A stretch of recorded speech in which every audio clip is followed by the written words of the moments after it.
சென்னை தாம்பரம் ரயில் நிலையத்தில் 4 கோடி ரூபாய் பறிமுதல் செய்யப்பட்ட விவகாரத்தில் பாஜக தொழில்துறை மாநில துணைத் தலைவர் கோவர்தனன் நேரில் ஆஜராக தாம்பரம் போலீசார் சம்மன் அனுப்பியுள்ளனர். இது தொடர்பான முழு விவரங்களையும் அளிக்க இணைகிறார் எமது செய்தியாளர் சாலமன். இதன் பின்னணி குறித்து முழு விவரங்களையும் பதிவு செய்க.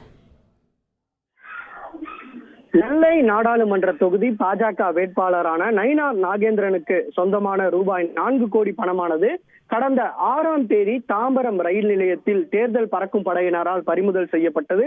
பறிமுதல் செய்யப்பட்ட பணம் தொடர்பாக விசாரணை நடத்திய நயினார் நாகேந்திரனுக்கு இந்த பணத்தை கொண்டு செல்லப்படுவதாக அங்கு கொண்டு செல்லப்பட்ட 3 நபர்கள் இது தொடர்பாக வாக்குமூலம் அளித்தனர். இதனால் அவர்களிடம், அதாவது சதீஷ், நவீன், பெருமாள் ஆகிய 3 நபர்களை தேர்தல் பறக்கும் படையினர் கைது செய்து அவர்களிடம் விசாரணை மேற்கொண்டதுல நயினார் நாகேந்திரனுக்கு சொந்தமான கீழ்ப்பாக்கத்தில் உள்ள ப்ளூ டைமண்ட் ஹோட்டல் மூலமாக தான் இந்த பணம் ஆனது கைமாறி இருப்பதாக அவர்கள் வாக்குமூலத்தில் அளித்தனர்.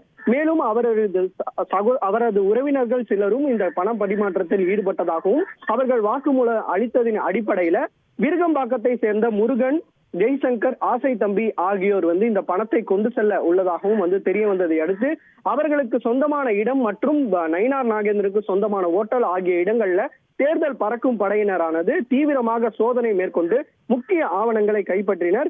குறிப்பாக கடந்த 7ஆம் தேதி மொத்தம் 4க்கும் மேற்பட்ட இடங்கள்ல தேர்தல் பறக்கும் படையினர் சோதனை மேற்கொண்ட நிலையில இது தொடர்பாக வருமான வரித்துறையினர் ஒரு பக்கம் தீவிரமாக விசாரணை மேற்கொண்டு வரும் நிலையில தாம்பரம் போலீசாரும் இது தொடர்பாக விசாரணை மேற்கொண்டு வருகின்றனர்.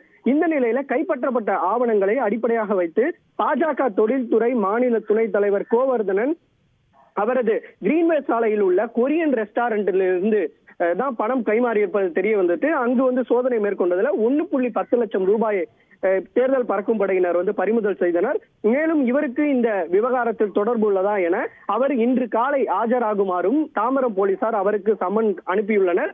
அவரது உடல்நிலை சரியில்லாத காரணத்தினால அவரது மகன் கிஷோர் இன்று காலை தாம்பரம் காவல் நிலையத்தை ஆஜராகி இது தொடர்பாக விளக்கம் அளிக்குமாறும் கேட்டுள்ளனர்.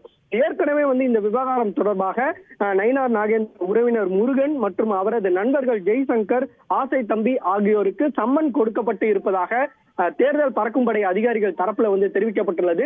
இவர்கள் ஆஜராகி விளக்கம் அளிக்கும் பட்சத்துல அடுத்த கட்ட விசாரணைக்கு இந்த வழக்கானது நகரும் எனவும் தெரிவிக்கப்பட்டுள்ளது. மேலும் இந்த 4 கோடி ரூபாய் கைப்பற்ற விவகாரம் தொடர்பாக நயினார் நாகேந்திரனிடம் கேட்டபோது அது எனது பணம் இல்லை என அவர் மறுப்பு தெரிவித்தார். இந்த விசாரணை அடிப்படையிலேயே அது அவருடைய பணம் தானா அல்லது வேறு யாருக்காவது கொண்டு செல்லப்படுகிறார்களா என்பது தொடர்பாக விசாரணை தெரிய வரும் எனவும் தேர்தல் பறக்கும் படை அதிகாரிகள் தரப்புல தெரிவிக்கப்பட்டுள்ளது. உங்கள் விரிவான தகவல்களுக்கு நன்றி சாலம். செய்திகளை உடனுக்குடன் தெரிந்து கொள்ள உடனே சப்ஸ்கிரைப் பண்ணுங்க.